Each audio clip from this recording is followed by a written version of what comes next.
Hi friends, అందరికీ నమస్కారం. మరి ముఖ్యంగా డేట్ చూసినట్టయితే ఈరోజు 28వ తేదీ ఏప్రిల్ 2025 అండి. మరి ఈరోజు అనంతపురం చిన్న మార్కెట్‌లోకి మనకు తెలిసిన ఒక రైతన్నయితే చిన్న కాయలైతే తీసుకురావడం జరిగిందండి. మనకు తెలిసిన వాళ్ళైతే ఈరోజు ఒక 2 టన్నుల కాయలైతే తీసుకురావడం జరిగింది. మరి వారి కాయలు ఏ విధంగా వెళ్ళాయి? మరి మార్కెట్‌లో వారు చూసిన యాక్షన్‌లో ఏ విధంగా రేట్లు వెళ్ళాయో మనకు తెలియజేశారు. వాటి వివరాలైతే మనం ప్రస్తుతం ఈ వీడియోలో తెలుసుకుంటున్నాం. మరి అదే విధంగా మనం డైలీ కూడా అప్డేట్ చేస్తాం కదండీ! ఆ వివరాలైతే మనకు పూర్తి సమాచారం ఇచ్చేందుకు కాంటాక్ట్ తీసుకున్న తర్వాత మరి అంటే మధ్యాహ్నం ఒక 2 లేదా 1 గంట తర్వాత అయితే అప్డేట్ చేయడం జరుగుతుంది. ప్రస్తుతం ఈ వీడియోలో అయితే మనకు తెలిసిన వారు మార్కెట్‌కి వెళ్లారు. వారి కాయలు ఏ విధంగా వెళ్ళాయి? అదేవిధంగా మార్కెట్‌లో వారికి తెలిసిన అంచనా వరకు ఎంతవరకు కాయలు వచ్చాయో ప్రస్తుతం ఈ వివరాలండి. మరి పూర్తి సమాచారం కోసమైతే మనం మధ్యాహ్నం వీడియో ఖచ్చితంగా చూడండి. మరి ఈరోజు అతను వెళ్ళిన 2 టన్నుల చెనిక్కాయల ధర అయితే రూ. 20,000 అయితే ఒక టన్ను వెళ్ళడం అనేది జరిగిందండి.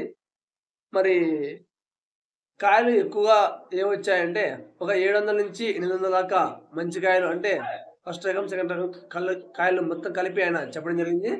మరి పొడి కాయలు కూడా ఒక 300-400 టన్నులయితే వచ్చాయని ఆయన చెప్పారు. మరి టోటల్‌గా మనం చూసినట్టయితే ఒక 1200 వరకు అయితే అతని అంచనా వరకైతే మనకు చెప్పడం జరిగిందండి. అంతవరకు కాయలు వచ్చాయి అని ఒక ఇన్ఫర్మేషన్ ఇచ్చారు మనకైతే.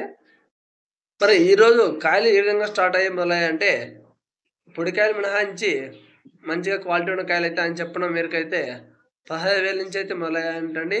15 నుంచి 16, 17, 18, 19, 20 దాకా కూడా ఎక్కువ మంది రైతులకైతే పడ్డాయంట. అంటే 15,000 నుంచి 20,000 మధ్య క్వాలిటీ ఉన్న కాయలకైతే ఎక్కువగా ధరలైతే వెళ్ళాయని ఆయన మనకు చెప్పిన ఇన్ఫర్మేషన్. మరి సూపర్ టాప్ ఏ విధంగా వెళ్ళిందంటే 20,000-23,000 దాకా సూపర్ టాప్ వెళ్ళిందంటండి. 21, 22, 23,000 అయితే సూపర్ టాప్ వెళ్ళిందని మనకు ఒక అన్న అయితే చెప్పడం జరిగింది. మరి మనకు రోజు ఇచ్చే ఇన్ఫర్మేషన్ అన్న కూడా ఇంకా ఇవ్వలేదండి. మనం కాల్ చేసి కనుక్కొని మరీ ఇంకో వీడియోలో అయితే ఖచ్చితంగా 1 లేదా 2 గంటల తర్వాత అయితే వీడియో చేయడం జరుగుతుంది. కావున మీరు కూడా ఎవరైనా రైతన్నలు మార్కెట్‌కి వెళ్ళినప్పుడు గానీ, లేదా మీ కాయలు తీసుకెళ్ళినప్పుడు గానీ మనకు ఇన్ఫర్మేషన్ ఇవ్వాలి అనుకుంటే ఖచ్చితంగా మీరు కామెంట్ చేయండి. ఒక ఫోన్ నంబర్ కూడా ప్రొవైడ్ చేయడం జరుగుతుంది. Thank you all.